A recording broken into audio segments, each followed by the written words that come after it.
Hello and welcome to another Grit and Grime pod. I'm your host as always, David Sagoe, here with Thomas Arnal. I'm going to point hi. that way. Yep, correct. Jose Garcia Vidal. Hola, hello. And Jimmy from UK Chicago Bulls. And as the hoodie says, the No Bull podcast. Yes, sir. Hello. Thanks for having me, guys. Hello. Welcome. Thanks for being here. I didn't just put this hoodie on to plug my podcast, by the way. I've literally just finished recording my one. So, yeah. Also, you're all warmed up.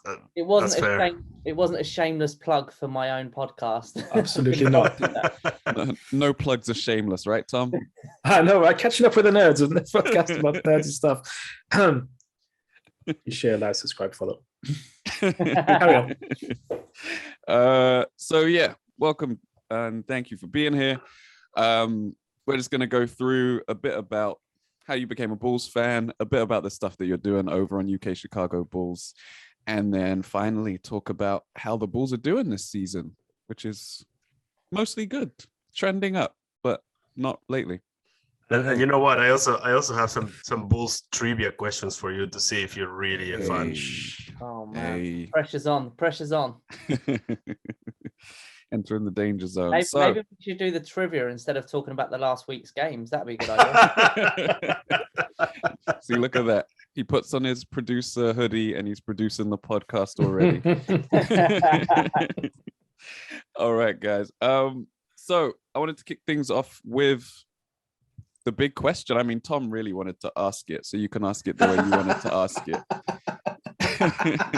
ask it the way that you said it to us, though. Like, oh, hang on, let me get to the WhatsApp group. I'm just gonna read it from the WhatsApp group. So I don't really remember how I worded it. And I did tell my wife, like, oh, should I ask that question I asked on the WhatsApp group? And she said, yeah, sure, you're an idiot, but yeah, go for it. So, one question: what childhood trauma led you to being a Bulls fan? I mean, I don't know if you'd call 6 rings a trauma, but gotta count the fingers. Yeah. Gotta count them. Yeah. Gotta count them. You know, the greatest player to ever play the game, playing for the team. I give you that one because we agree. Is that a trauma? I don't know. Well, it's a trauma because he left and you went into that black hole for a few years, and I stopped following the game then, so that didn't really happen. That didn't happen. You retired too. No. Ignorance is bliss, right? Yeah. That's exactly how that works. Yeah.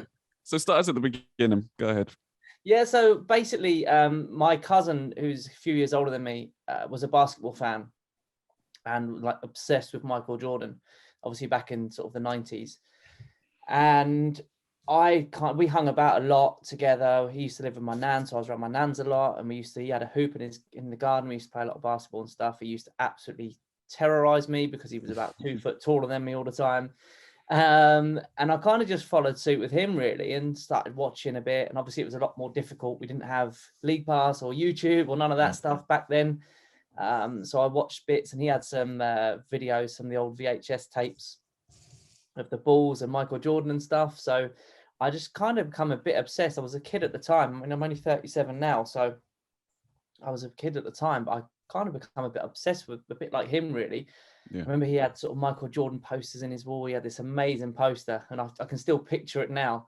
And I've been trying to actually get this poster, but I haven't had any luck lately. So I would love to own this poster that he had, because I'll never forget it was out of this world, and it was MJ jumping and the globe underneath him, sort of thing. It was brilliant. But nice. I kind of just followed suit from him, and I just really got into it from there, really. I say really got into it. I watched as much as we could. Of course, being from the UK, it wasn't that easy. But then I stopped following, like I just said, I stopped following all of basketball sort of from the 2000s onwards. Was there a reason for that? Do you know, I really regret it, but there's not really a reason. It's just football just took over my life, really. My brother was always football, and then I always followed football from a kid, but that just really took over. That was sort of literally my life revolved around football, and I would plan holidays around football and all that sort of stuff. So it just basically completely forgot about basketball. And I'll be honest, it's a massive regret. I really do regret it. And anyway, I got back into it by chance, really. I was on Facebook and one of my friends liked a video which come up on my Facebook feed, and it was of the NBA, and I forget what play it was. And I thought, I used to love that. And I watched this video and I was like, I'm going to like that. And I sort of followed the page. It was the NBA page, and followed a few videos and done a bit more research and found myself really sort of into it. And football at the time, I was kind of dropping off a cliff with it a bit, really. I wasn't going as much. I had 2 young kids as well. So that kind of put a stop to my football control in my life. Yeah. And I ended up really getting into the NBA, and my little boy was actually due the year I got into it. Of course, with him being born, he was born in April. My first year back was that year. So it was the 2000 and God, sorry, I should know this, 2014. So my son was born in 15. All right. No, he wasn't. He was born in 17. So it was the 2000. My daughter was born in 15. My son sound like a terrible father here. My son was born in 2017. So it was 2016. The first season of Jimmy Butler, Rajon Rondo, and Dwayne Wade. And so I never saw Derrick Rose play in a Bulls jersey, which is really bizarre. Yeah, obviously I've watched it back and stuff, and I respect the greatness, but I wasn't following the game then. And anyway, I was praying. I remember watching a game live. Jimmy Butler hit a clutch shot to basically get us into the playoffs at the end of that season, and I was so happy because my son was just born, and I was up in the night anyway, so it meant I could watch the live game. So I was absolutely over the moon, and it literally just took off from there. And I'm so into it. I just found myself obsessed with it, to be truthful.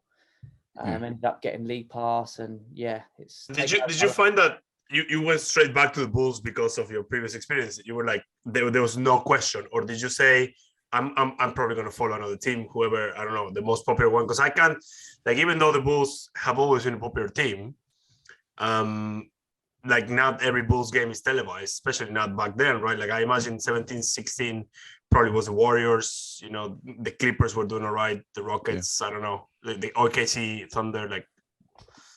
Yeah, so it's a funny one because I kind of felt like I had a free pass to pick a team, any team, because I hadn't followed it for so long. And although they were terrible at the time, I loved Jay-Z and stuff. So I thought, I'll watch a bit of the Brooklyn Nets, and they were terrible. I think they finished the bottom that season. One of the they had one of the worst records ever, I think, around there. It was really, really bad. But I watched a bit of them, and I watched a few other games. And honestly, this sounds really like soppy, but I just found myself drawn to really wanting the Bulls to win, even though the Bulls were pretty bad as well at the time. Well, certainly not as good as they perhaps should have been with the 3 guys they had. But I found myself really wanting them to win. And it was just, I don't know what it is, a love story, if you like. I don't know, put it however you want. But I guess my loyalty was there. And I just stuck with it, really. So it's been a few very painful years, but at the moment it seems to be paying off. So yeah, I mean, I believe that's the year that you guys, was it a 3-1 lead that you blew, or a 2-0 lead against Boston in the first round? Yeah, so basically Rajon Rondo went out injured, and I stand by if Rondo had stayed healthy, we win that series. Right. I'm not saying we win everything, I'm not, no way, but we definitely would have won that Boston. Who was in Boston in that time? Like Isaiah Thomas was the one who killed us. Of course. Yeah, Isaiah Thomas absolutely killed us. The irony is, I actually won a competition to have a Zoom call with Isaiah Thomas. It was like February that year. No way. Yeah, I become quite fascinated with Isaiah Thomas that season. I got back into it because I'm the same height as him, and for me, it was just mind-boggling that someone was that. I mean, he was phenomenal at the time, wasn't he?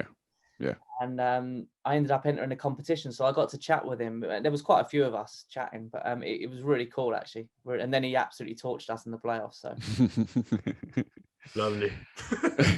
No hard feelings though. I love IT. I'm a At big least someone you knew killed you, right? Not somebody that you didn't know at all. Well, Like yeah, you were you kind of put it like friends now. Yeah, I guess if you keep your friends, Keep your close, enemies. your Yeah, right. close, That's it. right? Got to. And then so I am fascinated by the period that you missed.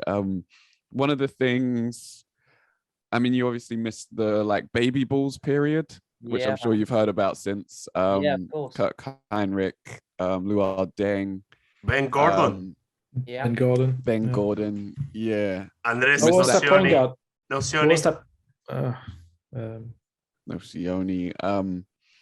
And one of the like best first rounds, it was a first round series, I think. One of the best first round series ever, also against the Celtics, where there was like, I think there was 4 overtime games. 2 of them went to double overtime, I think, and there was a triple overtime game. That was an awesome series. I'm not sure exactly which year it was, but it would have been maybe in 2008, I think, or 9, around then. Really, really good series. One of the better first round series I've ever seen. But yeah, the Bulls had some teams. They had some interesting teams, some interesting players. The whole Eddie Curry experiment. Okay. But no, they've really brought it around now.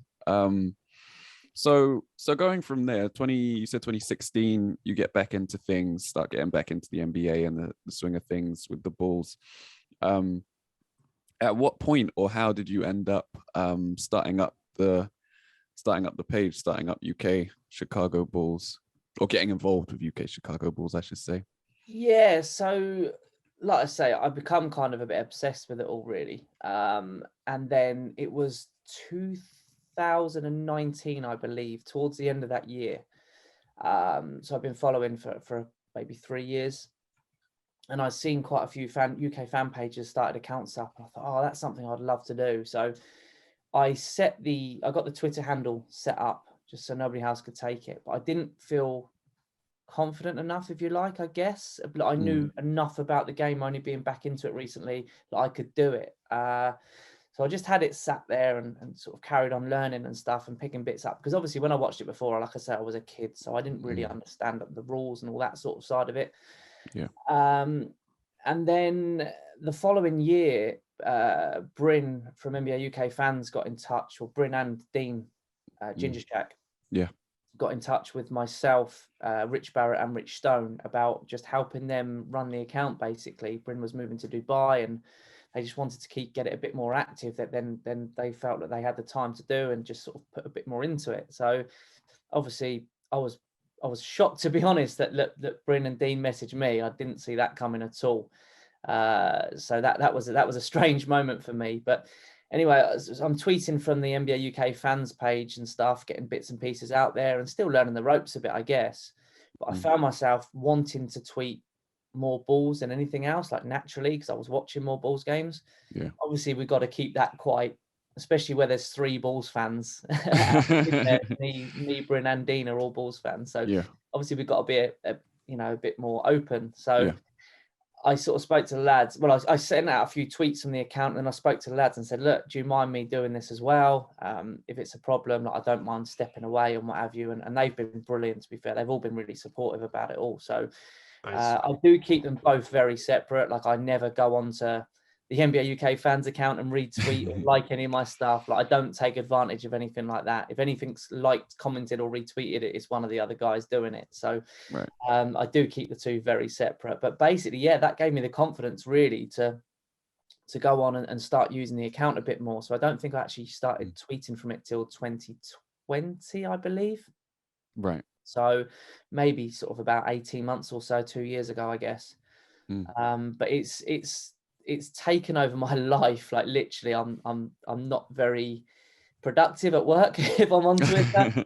But I genuinely love it. I've met some amazing people from it. Like, obviously being on here with you guys as well. Obviously, David, you were on with my podcast a few weeks back, and I've just met some really cool people. Like, but some of them I've not even met or spoken to, only sort of messaging on Twitter and stuff. And like the NBA community, I always say, is just an amazing place. Like, it's such an amazing place. Yeah, it's loads of nice people and Tom. Yeah. Well, the other ones are Nets fans. I mean, what can you do with that? If I want to be nice to them. Sorry, not that. The humans, after all. We've got to do that at some point as well. Get some Nets fans. They're all very young. We need to record earlier, I think, because they're probably already in bed. Bedtime. Yeah. I discovered basketball 2 weeks ago. Make sure they haven't still got their Golden State Warriors flags up. Thank you. Yes, exactly. Or the Lakers fans. Before that. Some of them have made a switch, Dave. I know you're being hard, but yeah. And yeah, I mean, props for what you've taken this week on in the group chat from a lot of Nets fans, some Celtics fans. It's been a rough one, but this whole season. Actually, before we get to this season, I do want to go specifically to the podcast. As someone who started a podcast, tried to start other podcasts as well.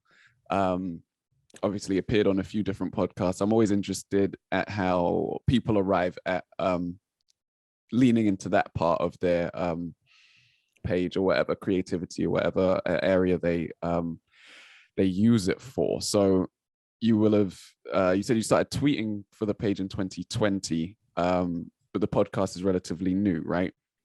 Yeah, so I started the podcast, I think I've just recorded episode 10 tonight, actually. So kind of try and do it weekly. I had a few weeks off over Christmas as well. So maybe like 3 months ago, 3.5 months ago, something like that, I started it. That come about for our NBA UK fans. We've got the podcast called Me, Myself and Basketball, where we've got comedian Nathan Caton is the host, and we have guests on and basically just talk about their basketball journey. And it's a brilliant podcast, actually. I'm not just saying it because it's one of ours, but if you go and listen to that, it's just something really different. And I do the editing on that. I kind of put myself forward to do it, and I was a complete novice, never done anything like it before. But I said to the guys, if we can't find anyone to do it, because obviously we don't make no money from anything, so it's not like we can pay someone to do it. So I said to the guys, if we can't find anyone to do it, I'm happy to give it a go. And I quite enjoyed doing it, actually. I really enjoyed it. And I kind of I like the idea that they had a different guest on each time. And Nathan does a brilliant job on that. He's absolutely fantastic. And I just wanted to kind of do something similar. I know a lot of the other guys, so you've got obviously the Orlando Magic UK pod. Yeah. You've got the BK to the UK pod, which is the Brooklyn Nets UK, which is Matt Hardy. There's a few out there. I know Martin does one with the Knicks, and I'm probably forgetting some, so apologies if I have. I know there's quite a few out there. And I did hint at doing it, and quite a lot of people in the chat were like, yeah, do it. Oh, OKC, Snowy from OKC, of course, as well. And I just didn't feel like I had the time to really do something to put really effort into it and do it how I want. Because I'm not one of these people that would just do something like half-heartedly. If I'm going to do it, I want to have the time to do it properly. So yeah, I just kind of felt like, why the hell not? Basically, it's one night a week and then a couple of hours editing it out and stuff. So I just took the plunge, and it's been really good. I mean, I don't know how many listens it's got, but I said from the start, if nobody listens to it, I'm having great fun just talking to people about the balls. So it's a win-win for me. I literally can't lose. So yeah, I'm really glad I've done it. And like, even on there, I've met some amazing people. A lot of people that I talked to on Twitter and stuff, and I never would have met if it wasn't for this. And they're just, like I say, there's just so many cool people out there. Everyone's really supportive as well. So yeah. And I like that you do it live, right? So people can get involved immediately. You can feedback to any commenters during the podcast. So that goes out live every Monday evening, right? Isn't it? Normally on a Monday, goes out live on YouTube, normally around 8 o'clock on a Monday. We've done it tonight because we had an early tip yesterday for MLK Day. Yeah. So we had an 8:30 tip. So we done the podcast tonight, literally at 7:00 tonight, just before I come on with you guys. So yeah, I've done do it live and try and get people involved. Obviously, hopefully, if it does get a bit bigger, more people will get involved. Get the usual suspects that are in there each week, showing love, which is amazing. Even just have one person in listening to me rapping on about the balls is honestly, it blows me away why anyone wants to listen to me talk. I'm not, like I said to you, David, when you were on, I'm not an expert. I'm not a basketball expert by any means.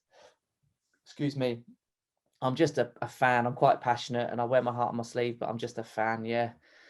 So. Yeah, and that definitely shines through. And that's what it's really about, right? It's about the passion. Not everyone needs to or wants to get bogged down in X and O's and it's all of the etceteras, money and contracts and all of that stuff. I think there's something for every type of fan in the NBA, and that's one of the great things about it. Oh, don't get me wrong. I love listening to those sort of podcasts as well because I feel like I learn a lot just by listening to other guys talking about that. So for me, I couldn't talk about it because it would show that I'm basically trying to blag it because when I hear people talking who know what they're talking about it, it blows my mind. So yeah, I couldn't try and get away with that, to be fair. That's fair. Yeah, there's a bit of everything. Do you remember, when we had Aaron when he was on the podcast, he was a lot about contracts and trades and that was the thing, like stats and stuff like that. Aaron Ema from the Pacers. No. We had our old co-host. Oh, you're Aaron. Yeah. Sorry, I thought you meant you had Aaron Ema. I was going to say Aaron's a bit like that. Aaron talks a lot of sense. Maybe it's an Aaron thing. It's an Aaron thing. Yeah, it's interesting. Like I never get anything about the finance side, like contracts and stuff like that in the NBA. Just like literally don't make much sense to me. But I'm the same. You're right. That it's always cool that you have somebody that is willing to bring in something new.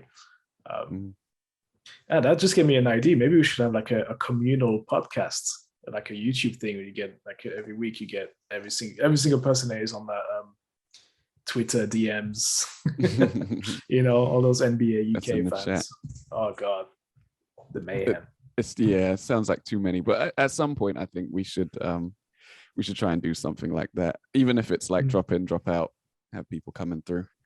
It would be like a different version of Live at 5, basically.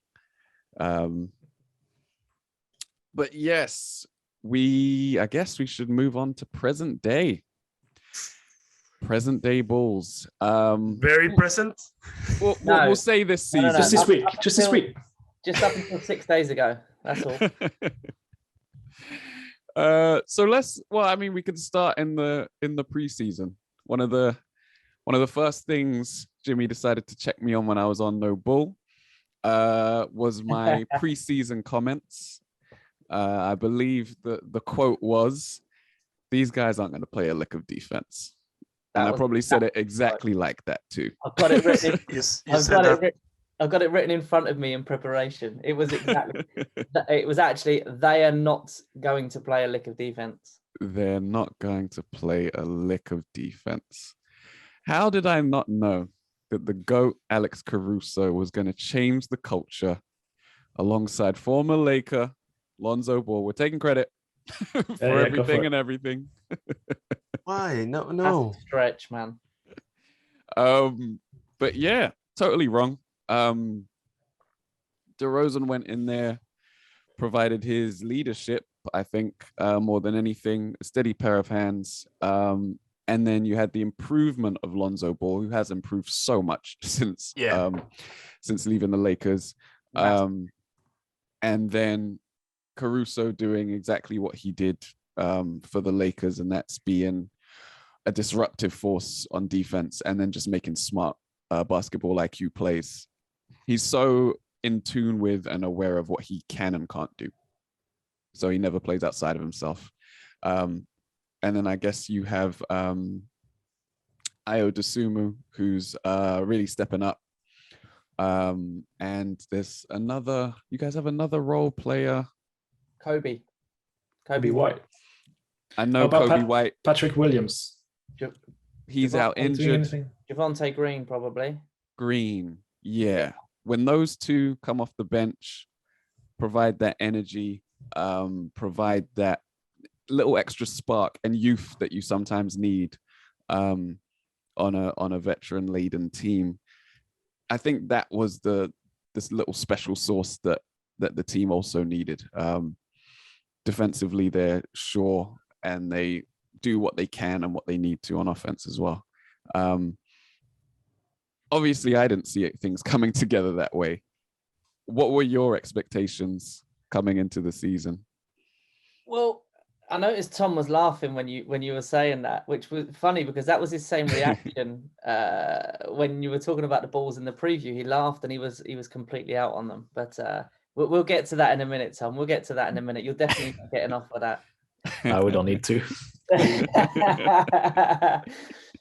Yeah, so my prediction was kind of worthless, to be honest, because I've predicted the last 3 years that we'd get in the playoffs, and I've been made to look an absolute idiot, particularly last season when we couldn't even make the play-in, and that was embarrassing, to be truthful. I mean, I still don't understand with the team that we had, and I'm not saying we had a great team by any means, but we really should have had enough to at least get in the top 10 of the East, in my opinion. So that was really embarrassing. So the start of this season, I predicted we would be a 4 to 6 seed. Don't get me wrong. I would have, if you had offered me 6th at the start of the season, I probably would have taken it. Especially from being 11th. I mean, what a hell of a jump that would have been. So to be where we are at the moment it's not going to last. And I keep saying it's like, I know I joked in the group chat on Twitter that I joke about it all the time, but the reality is it's not going to last. If people think we're going to finish top of the East and come out of the East, then I think, we can hope, but I think you're a little bit deluded, if I'm being honest. Well, definitely top 3, I think. Yeah, what do you see? Do you think it's top 3 to top 4, maybe? If you offered me 4th now, I would absolutely take it. I think it's reasonable to think 4th, right? Like, even though there are teams that will fight you for that 4th position, because you have the Sixers, the Bucks. I don't think the Cavs are going to be able to sustain this success.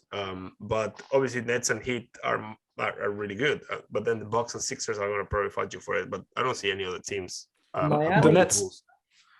Sorry, the Nets have lost their only good player, which for like 6 weeks now. They have half a player as well. They've got the other one who's just a good player. Absolutely, whatever. And then the circle, James Harden, who's just whatever. So it's like there's a shot there for the Bulls to still be in this for the next couple of weeks. The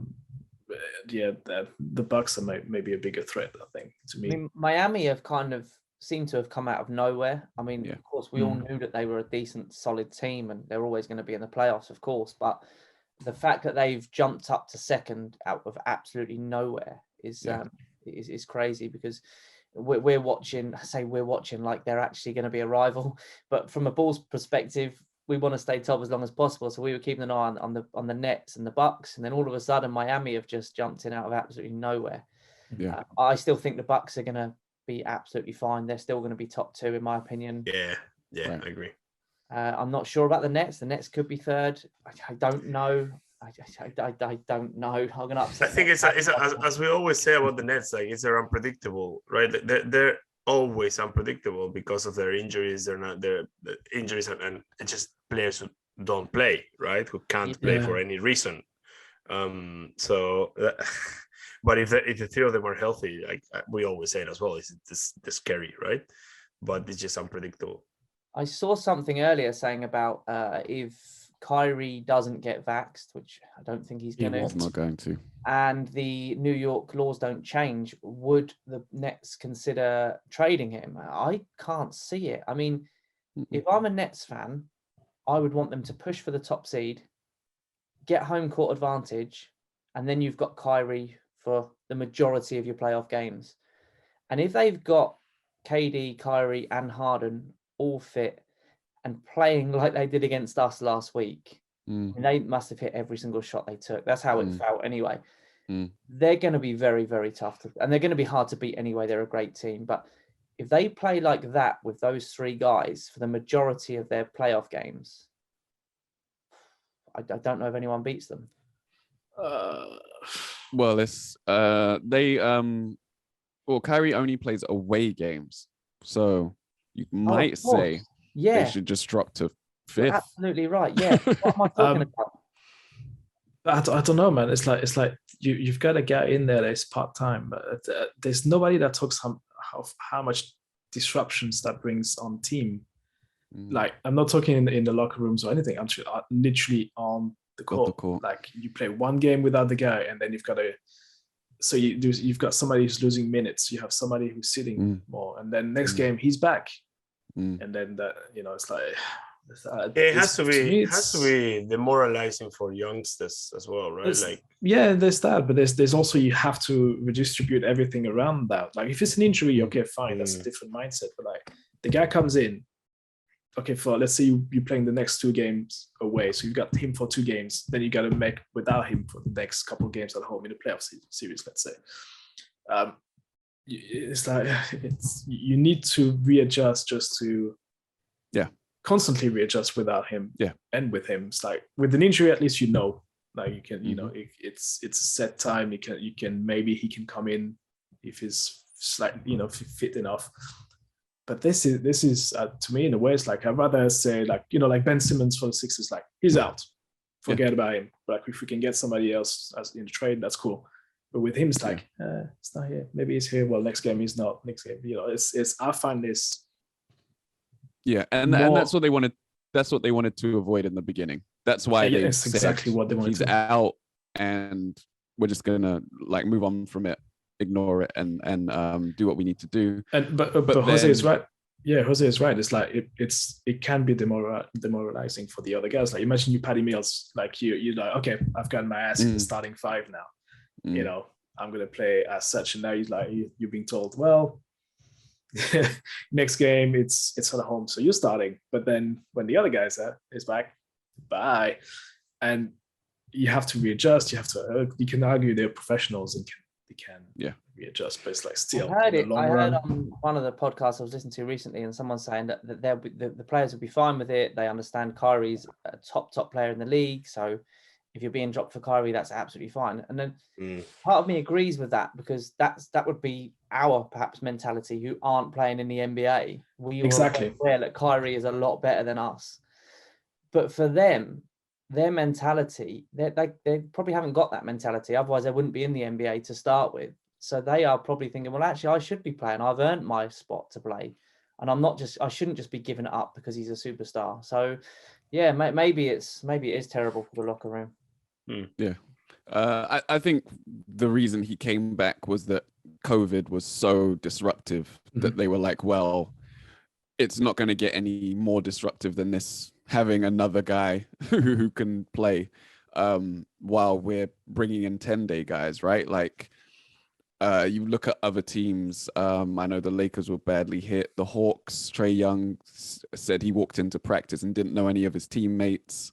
Like, when the roster is already that disrupted and your rotations are already that disrupted, it didn't seem like too bad of an idea to basically draft in a guy who can only play away games, when the alternative would have been to draft a 10-day guy out of the G League who doesn't play for your G League affiliate. But then that argument, I would understand the argument, and I would agree with it if it wasn't for everything that happened before that, when the Nets came out and they were like, no vaccines, you're not playing, we have to make a stance, you have to, sort of, that was the sort of whole thing that came out. It was like, oh, we need to, if he's not getting vaccinated, we're not gonna get him on the court. And then suddenly they went 180, and they went, suddenly that works out for us now. It's okay.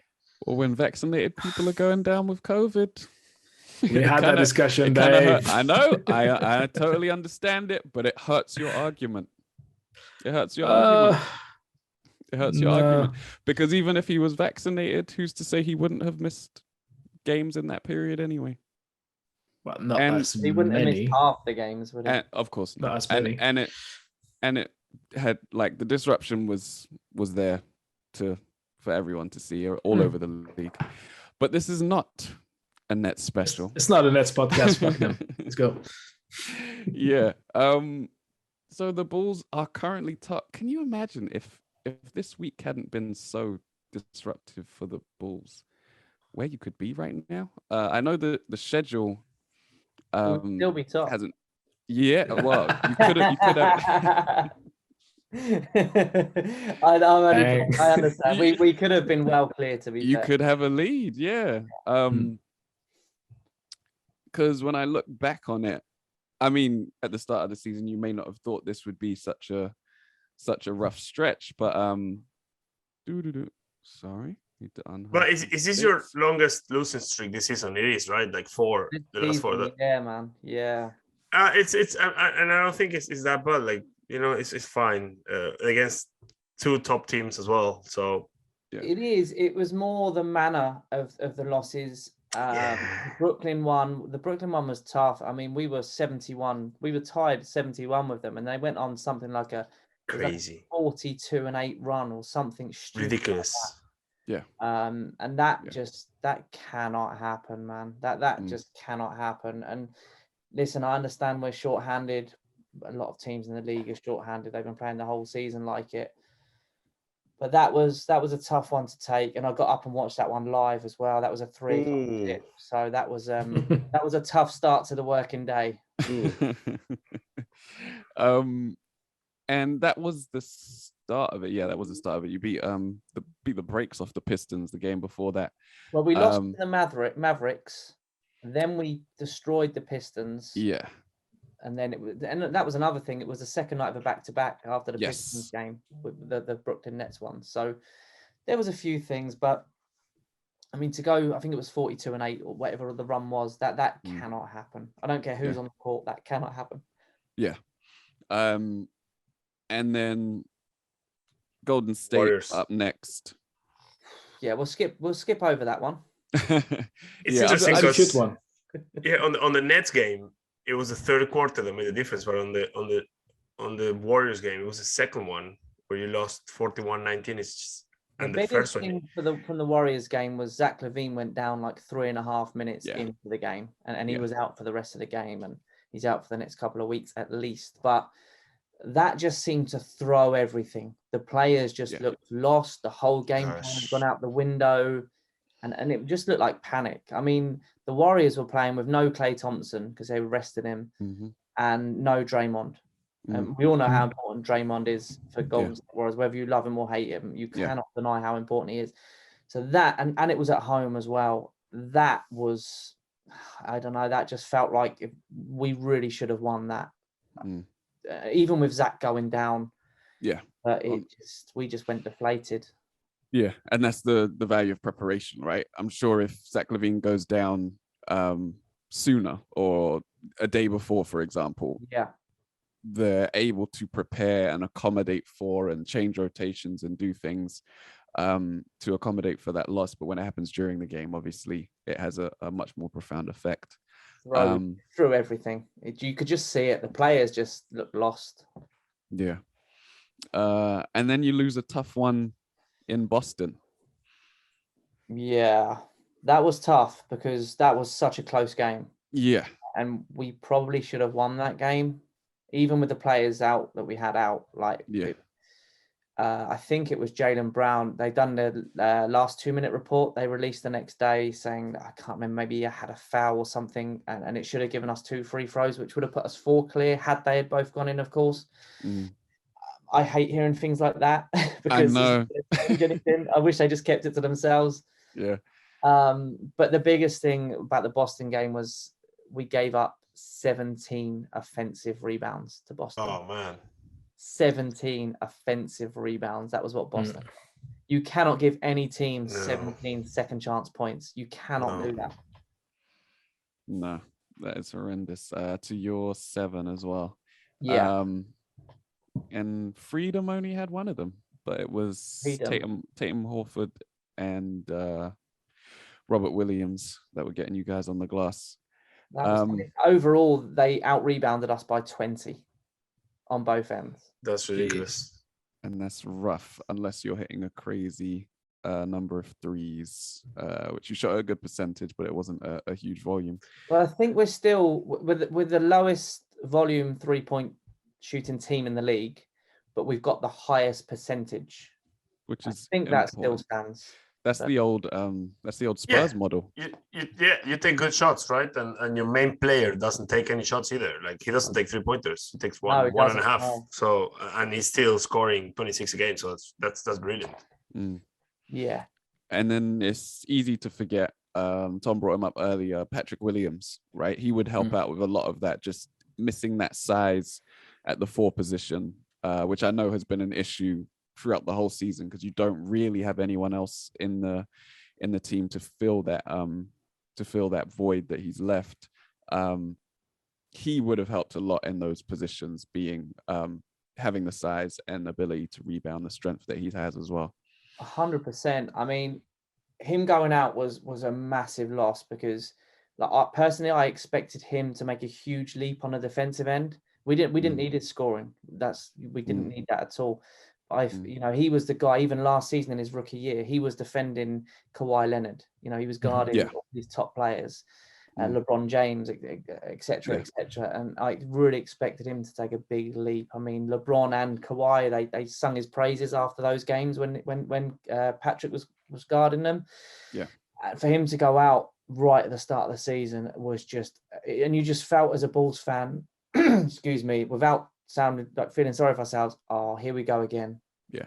Every season it seems like just before the season starts, one of our key players goes down. But we lost Pat. Then we lost Javonte Green come in at the power forward role, and he's a very small power forward. But then now he's out. Yeah. So Derek Jones Jr. comes in. Now he's out. Yeah. So we haven't got a power forward. We've lost the 3 guys that would be playing it, and it's just I mean, you're gonna get found out. Yeah. So that's tough. Got edged by 2 points. And then what I'm sure early in the season you would have thought would have been one of the, well, not as difficult as the games that you just had in that stretch. You come up against the Memphis Grizzlies, who are an absolute buzzsaw right now. They've walked through my Lakers multiple times this season. And I watched a fair amount of this game. I think I missed parts of the second half, but what can we say about Memphis, man? They just force so many damn turnovers. The thing is, Ja Morant is absolutely phenomenal, right? He's already a superstar, but it's the players around him as well. It's not just a one-man team by any means. That's all. What I found about the Grizzlies, it's funny enough, it's one of the teams I've seen the most. I've watched the most this season. For some reason, I don't know how, but they seem to have that extra soul within them. Like they are a team, they're a proper team on the court, and that's quite interesting to see. They all play for each other, and they all dive for that ball on the floor and stuff. It's quite interesting to see. And yesterday they just literally ran through the Bulls, just went there. You know, they've got like that extra sauce in a way. They've got Ja, who is super special, but then the rest of the team, they just play right. They always fight for everything. They always go and try and grab that extra. So they all know their role as well. Like they know who is the main guy. No one is jealous about that. We're all good. We're gonna work for you and to win. But they kind of remind me. That's a learning from last year, isn't it? Because last year you could still see that immaturity. They still have to prove themselves in the playoffs, obviously, but they're looking good. They to me they're like might sound weird. It's weird saying it, but they're like the Cavs of the West, right? And what I mean by that is not you were not expecting much from them at the start of the season, right? Both the Grizzlies and the Cavs. But when you watch them, it makes sense on the court. Like they play okay. It's not like they won't win anything this season, but they're going the right directions. To me, it's weird, right? And they're fun to watch. Even the Cavs, I watched them. I was like, huh? I'm having fun watching the Cavs. What's going on? The Larry Markkinen effect. Hey, it must be. Lockdown defender. Yeah, well, maybe not. It's funny you were saying about the Memphis being great at forcing turnovers, David. Yeah. I just looked then. We had 18 turnovers the Bulls had. Yeah. A lot of that was Memphis's doing, but to be fair, we were so sloppy as well. So sloppy. Some of the passes, they just weren't even on, and they were trying them. It was just, everything seemed so rushed with us in that game last night. It was, I don't know, man. Even with all those guys out, Vooch had a shocker, to be fair. I'm a big Vooch supporter, but he had a stinker last night. Yeah, he needs to have really good nights, right? Like, he needs to make a difference, especially with Levine out. And talking about Levine, what's the news on him? When is he back? So he had an MRI, and they will be reevaluating him in, I believe it was 2 to 4 weeks, I believe. Which is obviously great news, because especially with Levine's history of his ACL, but it was still just like, when I first heard it, I was like, oh, you've got to be kidding me. Like, especially after the defeats we just had. And I was like, this is a bad week. But then after letting it sink in a bit, it's like, actually 2 to 4 weeks is good news. It's not bad. And in a way, like, he'll probably now rest until after the All-Star break, which is, an extra week there with no games, fine. Like, why not? Right? Like, take as long as you need to, as long as you come back and are in shape for the last stretch and then the playoffs. Maybe they'll have to give that starting All-Star guard spot to Trae Young after all. Isn't that right, Tom? Yeah, it's all right. Oh, of course, yeah. Someone that you love, Trae. He put both your guys on his starting ballot.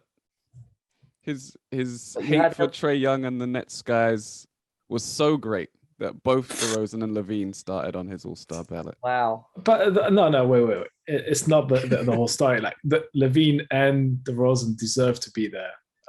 Trae Young as a sub, yeah, sure. And then the Nets. I think, for me, like, I try not to be biased. I really try not to be biased. DeMar is an absolute lock, in my opinion. I don't think that's a biased take. I think that's an absolute lock. I think there's absolutely an argument for Zach to take the second spot. Maybe not now he's injured, but before he got injured, I think there was an argument. I agree. But I wouldn't be annoyed. I would be upset, of course, but I wouldn't be angry if Trae got the start over Zach, especially now with the injury. But even before that, I think it's a fair shout. Whereas if Harden gets it over Zach, like that, come on, man. Harden's up until the last like. This isn't we'll next, agree on that. Up until the last 2 weeks. Up until the last 2 weeks, what has Harden done to warrant an All-Star spot? Really? Even the Nets. 2 words. Fuck all. That's what he's done. He was the old Rockets Harden against us last week as well. It's just like, don't you hate when that happens? Oh man, honestly. Yeah, he got every call. Yeah, I hate when players remember how great they are when they come up against your team. You're just like, really? Where was this against the Pistons 2 days ago? Like, But yeah, I did. I'm just going back to that Memphis game. I do wonder if some of the turnovers and stuff like that are just sort of out of mental fatigue from having to accommodate for having Caruso out for a while and having Lonzo out for a while and then having Levine go down, where so much more pressure is put on DeRozan for more of the game to handle the ball, and then so much more pressure is put on Ayo to handle the ball in situations where he wouldn't normally have to. And I think that might have sort of led to some of those turnovers where it's just like, you shouldn't do that, but you don't have the mental wherewithal to make the right decisions when you're that mentally fatigued from having to make decisions over and over and over again. I think the players looked panicked when they were getting the ball, and it was just, everything was just so rushed. Whereas DeMar usually, as you probably all know, he's so calm and collected. He'll slowly dribble up the court. He's not in a rush. I mean, sometimes that buzzer beater he got, it was just like, does he realize the clock's the first one? It's like, gosh, oh my God. And I'm screaming at the television, shoot it, do something, shoot. And then out of nowhere, he ended up going. And of course, that was from the 3-point line. And as we just touched on, he's not a 3-point shooter by any means. I didn't like him taking that shot at all, even though he had no choice because it was a buzzer beater. Anything inside the arc, I am more than happy for Demar to take any shot, even if he's got all 5 players on him. I don't care. He's that good. Yeah. But last night, everything was just, even with Demar, it just seems to be forced too much. And it was just so sloppy, man. It was just so sloppy. I'm just trying to find the game. Even going back before that, I think it may have been the Nets game. No, it wouldn't have been. Maybe the Dallas game when before Lonzo went out injured. He had some really sloppy turnovers, which is just not like Lonzo. He's normally so careful with the ball. I can't remember which game it was now. No, maybe it wasn't the Dallas game. Maybe it was the week before, before he went out injured. And that, you just don't expect that from Lonzo Ball, to be throwing away sloppy passes that aren't really there. He's got such good vision and amazing IQ, which I wasn't even aware of, to be truthful, until he joined the Bulls. I didn't know just how good he was. So it's little things like that. Sometimes it's just a bit rushed. And I mean, the game last night, they're not our starters. You know, we touched on Patrick Williams, Javonte, and Derrick Rose Jr. being out, and Alex Caruso, and Zach LaVine, and Lonzo Ball, and even Tyler Cook. Man, that's a crazy injury list.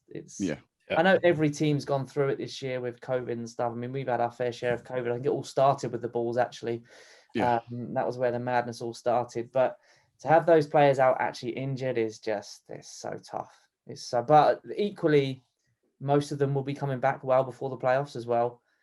So I guess if you're going to have players go out injured, better now, get it over and done with, and hopefully they come back and are all okay after that. But yeah, fingers crossed. So how do you see things projecting for the rest of the season? Obviously people will start coming back from injury, and then you'll have the All-Star break to sort of take stock of everything before a couple of months heading into the playoffs. We can't really talk about seeding yet because it's all so close at the top. But assuming the Bulls get a top 4 seed, do you see you guys being able to win a first round playoff series, making it to the second round? I do, yeah, I really do. And I'd be disappointed now at this stage if we didn't. I think that's our limit. If I'm being truthful, I think the second round of the playoffs is probably where it ends for us. I really hope I'm wrong and we can go further, but I'm trying to be realistic, man. And I know I joke in the chat and stuff, but like the reality is, like I said, we've come from an 11th seed last year. Yeah. Where we are now. Like last night, man, Bulls Twitter was just such a dark place. And people saying that we need to make these trades, and AK and Mark Eversley have got to go and do something. It's like, man, we've got like, how many players did I just list off? And they're all key players, maybe apart from Tyler Cook.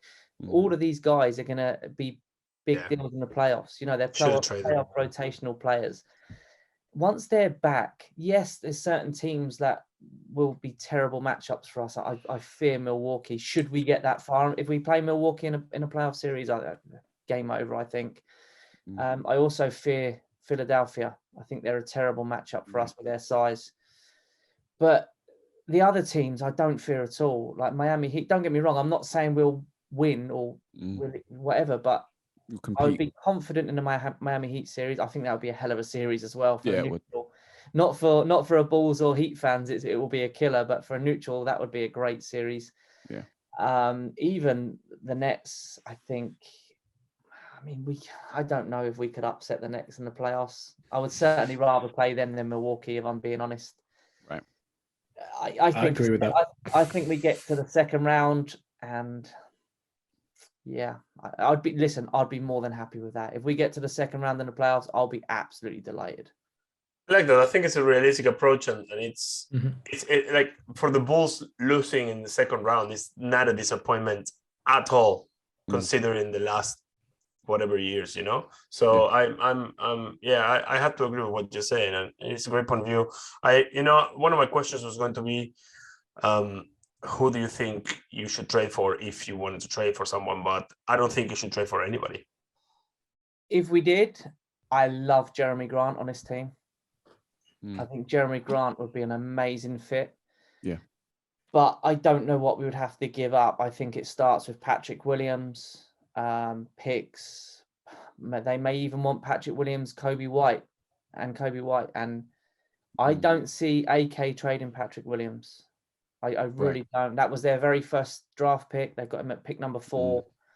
They've got a lot of high hopes for Patrick Williams. And he, like I say, he's been praised by some of the best in the league. Kawhi Leonard and LeBron James have sung his praises, and I don't think they give up on him. And I like I always say, whatever AK and Mark Eversley decide to do, I trust him. I don't care who they trade or who they bring in. They've got everything right so far. Some of the moves they've made have been. I mean, I was delighted when we signed Alex Caruso, and that come out of absolutely no. I mean, well, to start with, I was delighted with the Vucevic pickup last year, and even through his slump, I make that trade 100 times out of 100. Right. Which of course ultimately ended up with DeMar coming, which is crazy to me that we got DeMar DeRozan playing for us. When we made that signing, I couldn't believe how many people slated it as a terrible signing. Like, I just couldn't believe. DeMar DeRozan is a legit multiple All-Star. Like 100%. He's proved it this year. He's proved it. Like, no disrespect to the San Antonio Spurs, but not everyone are watching Spurs games, are they? Not at all. Right. So not at all. Maybe he just went under the radar. Like, I'll be honest, I didn't watch a lot of Spurs games, so maybe he just absolutely. Yeah, I think that was the thing with DeMar. Like, he would be a fit in any team, right? Yeah, because he's a scorer, he's a natural scorer. So I mean, the Spurs, they just served this purpose for him, right? Like, and unfortunately, he was underrated during his 3 years there. So I'm really happy for him. I've always been a fan of DeRozan, and the way that he's playing now, like, I think he's playing better because he shows more maturity. His vision of the game is different. His IQ has improved. Even his defense, his leadership skills now, it's just amazing. Sometimes when you go up the court and you just think, a bit more pace, DeMar, please. And then you realise that he's just figuring out his spots. He's controlling it, And it's amazing to watch. But also, I listened to an interview he did on the podcast with Stacey King about 2 weeks ago. And I didn't realize just how nice a person he was off the court as well. Like a real, genuine guy. Like I was fascinated listening to it. And yeah, man, he's just a real cool guy as well. So it's great to have him for sure. Yeah. I was going to say, if he had signed for the Bulls, for the Knicks, we would have found a way to make him bad. So he wouldn't be able to fit anywhere and everywhere. I don't even have to slate the Knicks. You're doing it for me. Oh, we do that ourselves. Do you want to trade? I've got a trade for you, Randall for Patrick Williams. Do you take that? You don't follow me on Twitter, do you? Yeah, I do. I am not a Randolph fan, my friend. No one is 100% committed to Randall. You got a good pickup though. Was it Cam Reddish? Yeah, against the dishwasher. I like that pickup, man. Yeah, basically gave them a dishwasher and like £5, and then they were like, "Yeah, go for it." Yeah, I like Amazing. That pickup for the Knicks for basically, like you say, for nothing. That's a good pickup, I think, personally. Kevin Knox is going to prove you all wrong. Can you imagine like Kevin Knox averaging like 25 a game next season? I can see it. I can see it. The guy is discovering a 3-point shot, shooting like 55%. You'll never see it coming. It wouldn't be the first time, man. I mean, campaign for the Bulls was just hated by everyone, not me. I've got tweets out there. I felt sorry for the poor guy. He tried his best. It just never worked out. Yeah. He went to Phoenix and look what he's doing in Phoenix. Yeah. Sometimes it depends the organization and who the guys around you. Like it's a culture and the role that they're going to have in the team as well. Yeah, your coach is there's so many things that can go wrong, and they're not bad players. It's just like situation that doesn't fit them personally. If you get in the NBA, you can't be a bad player. That's for sure. There's a couple in there. Maybe I'll put Denzel Valentine on that list actually as well. Yeah, I'll retract that last statement. Ignore that. I had no. You've got a good agent. You've got a good agent. We need to do an episode of worst players ever. Sounds positive. Yeah. I had no idea Denzel Valentine's like list of silly plays until I saw like a compilation of them all, and I was like, this is bizarre. He's like the wing guard version of old JaVale. It's just there's some incredible stuff in there. I don't know how he comes up with it. When I first started watching the Bulls, he was obviously there, and I think he won the Summer League MVP that year. Did he? I know the Bulls won the Summer League that year, and I think Denzel may have been MVP. I may have got that wrong, but he come into the league with so much promise, and I was like, oh man, this guy can shoot. You know, he's a 3-point shooter, what have you, and never really mattered so much. There's two great ones that you just say about David in particular that straight away spring to my mind. One of them was, I forget who we were playing now, and we had really fought to get back into the game. We were behind by quite a way, and maybe we got it back to like within 3 or 4 points towards the end of the game, and we were on top. Obviously, we come back, and the ball got thrown inbound to Denzel, and he dribbled it up court and literally just took a shot from the logo. Yeah, and it was a complete air ball. Yeah, is the one when you I think you guys were down by, I believe by 2 or by 1, and there's about 45 seconds to go, and he just dribbles up and take one of those shots that you take in the pickup games when you shout, you go Kobe, and there's like 2 guys on you, and you're like 10 meters behind the 3-point line, and you go like fade away Kobe, and then he goes yes. We literally like just fought back from like a 20-point deficit as well.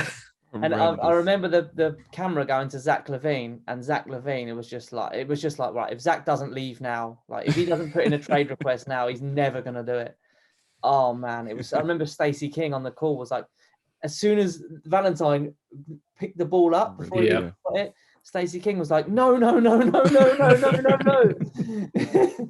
But yeah, there was that one. And then another one was when Zach LaVine was coming up court and of course was looking for his shot. And that was, I think we were maybe a point down. So Zach just needed to drop the bars. That would have been a buzzer beater.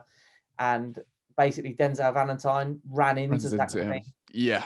Just like, oh my God. That was the one where I was just like, just stand over there. Like all you had to do was stand. Just get out of the way. Just runs into him. He had some shocking moments. Poor old Vidal. All the best in his future endeavors. You guys waived him, right? Yeah, he's gone. Like first thing out of the deal was just like, okay, first get rid of the dead weight. I don't even know what he's doing right now. Has he been signed? I was gutted when I saw that the Knicks picked him up. I was so happy. I was so happy.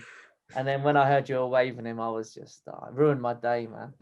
The funny thing is on our WhatsApp group, when I think it was Dave who put Cam Reddish for Cam Reddish to the Knicks, and then my first reaction was like, oh shit, Knox is gone. Yeah. I was like, we all have bits in that deal where we're like, it's not even what happened and who you got in, it's like who you got out. It's like, got rid of that.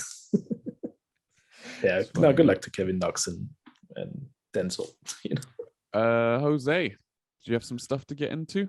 Yeah, so I'll ask you some simple but tricky questions. Are you ready? How does that work? Let's see if you are an actual Bulls fan. I'm actually going to ask you a couple of 90s Bulls questions. Okay. I have to warn you, I've got a shocking memory, but I'll give it a good go. So, who won? This is players. Which player won every single championship with Michael Jordan? So all 6. Scottie Pippen. Yeah, well done. You get 10 points for that one because that was an easy one. Little warm up. Yeah. Which are all the numbers? Because you said he's the best player in history, right? So I assume you like Michael Jordan. Numbers that he played, numbers he wore when he was playing for the Bulls. So 23, 45, and 12. Oh my God. He knew 12. Well done. And what number did he wear for the USA team? 9. Yeah. That's good. What was the 12? What's the story behind the number 12? It was on Valentine's Day. I want to say 97. I may have got the year wrong. Basically, his jersey went missing. And they didn't have a spare Jordan jersey. So they just had a spare blank 12. It didn't even have a name on the back. So he wore that for the game. Yeah. Yeah, that's correct. Who won the six-man award in the 95-96 season? Oh gosh. 95, 96. I'm trying to think who would have been starting. That's the last one. I'm gonna finish with that one. I don't know, but I want to say one of my favorite players was Ron Harper, but it wouldn't be Ron Harper because he wouldn't have been the. He's starting. He was starting. Yeah. What position was he playing? What position? Man, it's an giveaway. When I tell you, it's Tony Kukoc. Oh fuck! Yeah, Big Tony. Oh, Yeah. man. Gotta be Big Tony. I got you. Oh, I am not going to live that down. I love Tony Kukoc. Eurotone. Yeah. I love Tony Kukoc. I'm not going to live that down. He was six-man, Scottie Pippen could still play 3, I guess 4, but Tony was six-man, absolutely undisputed six-man, and he was the best, obviously. Yeah. Oh man, I'm not going to live that down. Let me cut that before it goes out. Oh man. We'll open with that. Yeah. Yes. What Rodman at the 4, right? Wellington at the best 5. power forward of all time. Was it Luke Longley? Luke Longley. God, Luke, legend. God, I identify with him so much. Australian legend. If you haven't seen it, there's a great it was follow-on from The Last Dance. They've done it's on YouTube. It was an interview, right? Yeah. It's a 2-part thing on Luke Longley, and it's a really fascinating watch. Really, really good watch. Cool. Sounds good. Check it out there. Lots of people to shout out. Lots of great people mentioned during this podcast. Alex Caruso. Yeah, well, I meant regular people that we know, like Ginger Shack and Nathan Caton. But thank you for joining us, Jimmy. It's been awesome. Thank you for having me. Once again, please freely, guilt-free, plug your podcast. Oh, okay, yeah. So the podcast is No Ball. It's on YouTube. We go live most Mondays, and it's also on most podcast platforms, I think. Just search for No Ball or search me on the socials. I'm always posting on there. So that's just at UK Chicago Bulls across all the socials. So yeah. Yep. Thanks for being here. And obviously give, if you don't already, NBA UK fans, that's NBA_UK fans. Give us a follow on there as well. That's the most important one. Yeah. Doing great stuff over there, bringing the community together. And in a lot of ways, it's the reason we're all here. So shouts to them, shouts to you. Keep doing what you're doing. We'll keep supporting you. But we have been the Grit and Grime Basketball Podcast. Follow us on social media at Grit and Grime Pod on all socials. Leave us a review, like, share, subscribe. I'm missing something. Rate. 5 stars. 5 stars only. If it's not 5 stars, you know what to do. Keep it to yourself. Or take it to the New York Knicks message boards. What? There's enough hate on there already. So I'm just looking at where the Lakers are right now. And that's just from Julius Randle. Yeah. I've been your host, David Sagoe. He's been Thomas Arnal. Yeah. He's been Jose Garcia Vidal. Have I moved places? You said I was wrong before. You're always wrong all the time, so it doesn't matter. There? We're always moving. No, he's like, well, for you, yeah, that's it. Jose Garcia Vidal. Bye. And now I don't even know where to point. Wait, if Tom's there, Hang on, that's different then, because I'm above you on mine, David. Yeah, it doesn't matter. It's all. This It is why I doesn't never matter. get it right. It's all down to what I can see. This is our bit. That means that Jimmy is over here. Well, it's right next to you. Actually, is to your left. Jimmy. That's it. Jimmy. I should have known that. That's why. Yeah. Is over here, and we are out of here. Smooth transition to the exit. You see that? Smooth exit. Bye.